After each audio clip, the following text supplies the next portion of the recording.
Hemen elkartu gara, Bilduk osatu nahi duen garapen agentziaren aurkako argudioak argitzeko.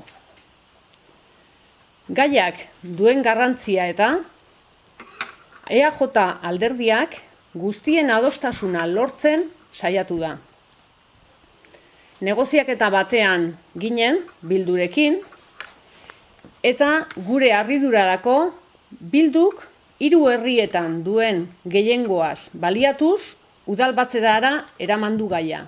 Adostasunik lortu gabe. Asteartean Usurbilen eta Hernanin onartua izan zen gaia. Gaur arratsaldean Astigarragan onartua izango da.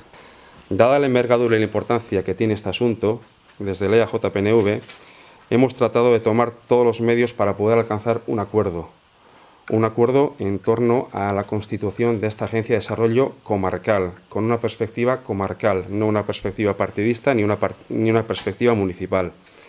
Es por ello que nosotros anunciamos que vamos a trabajar, como EAJ-PNV, en la creación para esos 3 pueblos que quedan pendientes, que son Urnieta, Andoain y Lasarte, de una Agencia de Desarrollo Comarcal.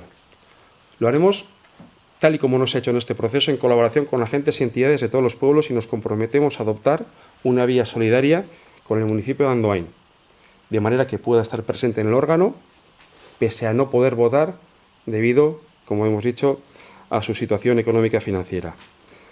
La agencia en la que vamos a trabajar también hemos de indicar que estará abierta a futuras incorporaciones para realmente intentar que sea una agencia comarcal.